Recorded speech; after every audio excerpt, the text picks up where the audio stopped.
नमस्कार दोस्तों, आज मैं आपको सती माता की कृपा की कहानी सुनाने जा रही हूँ। प्रेम से बोली सती माता की जय हो। बहुत पुरानी बात है। एक नगर में एक साहूकार रहता था। वह बहुत ही अमीर था। बेटी के चाह में उसके 11 पुत्र पैदा हो गए। उसके बाद उसके घर में बेटी पैदा हुई। बेटी के पैदा होते ही साहूकार के घर में रौनक छा गई। साहूकार अपने पुत्री को बड़ा लाड प्यार करता था।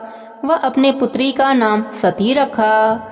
अब जब भी साहूकार बाहर जाता, अपने पुत्री सती का मुख देखकर ही बाहर जाता और फिर घर में आते ही सती का मुख देखकर ही खाना खाता, पानी पीता। इस तरह से कब सती बड़ी हो गई किसी को भी पता नहीं चला।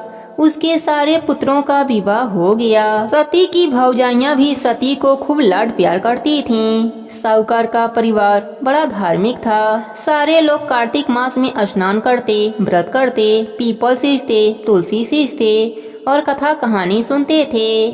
यह सब देखकर सती उनके साथ कार्तिक मास का व्रत पूजा किया करती थी। एक दिन साहूकारनी की मृत्यु हो गई। उसके कुछ ही महीनों बाद साहूकार भी बीमार रहने लगा और उसकी भी मृत्यु हो गई। अभी सती की शादी नहीं हुई थी। सती की भाई और भौजाइयां अभी भी सती को उतना ही लाड से रखते थे।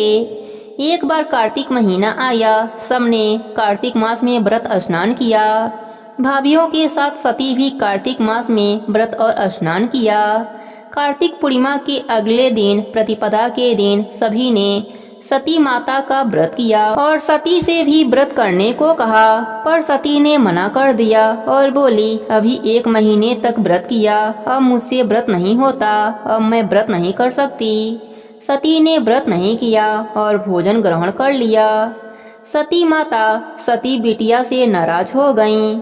सती माता ने कहा, यह मेरा व्रत नहीं किया है, मैं इसके चरित्र पर दाग लगाऊंगी। रात में जब सब खा पी कर सो गए, तब सती माता आईं। सती बिटिया के कमरे में पुरुष वाला चप्पल गमछा रख दिया और चली गईं। सुबह जब बड़ी बहू अपनी ननद को जगाने आई तो उसने देखा पराये पुरुष का चप्पल और गमछा ननद रानी के कमरे में रखा है। वह दौड़ी दौड़ी बाकी बहुओं को भी बुलाकर सारा माजरा दिखाने लगी।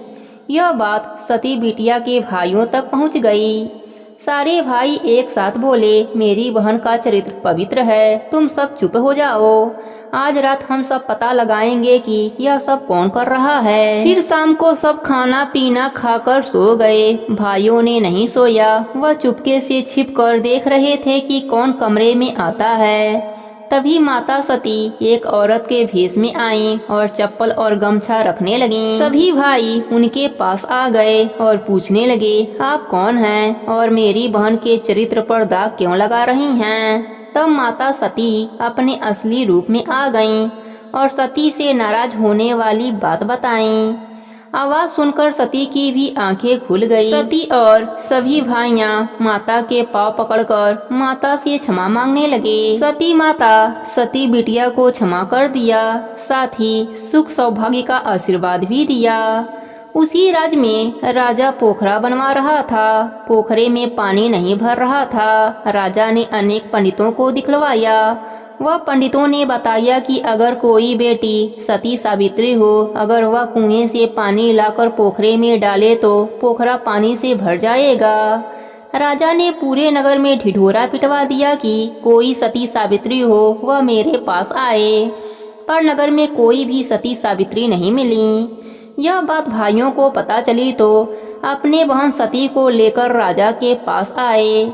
पंडितों द्वारा बताए गए बात को राजा ने सती से कहा और पानी भरने के लिए कहा। सती कुएं से पानी भरकर पोखरे में डालने लगी। कुछ ही क्षणों में पोखरा पानी से भर गया। राजा सती से बड़ा प्रसन्न हुआ और अपने पुत्र राजकुमार से सती की शादी करवा दी। माता सती की कृपा से सती बिटिया का जीवन सुखमय हो गया। हे सती माता, आप अपने सभी भक्तों पर अपनी कृपा बनाए रखना। जो भी कार्तिक का व्रत किया है उसके व्रत को पूर्ण करना। कहानी अधूरी हो तो पूरी करना, पूरी हो तो मान रखना। प्रेम से बोली सती माता की जय हो। कार्तिक मास की जय हो। राई दामोदर की जय हो।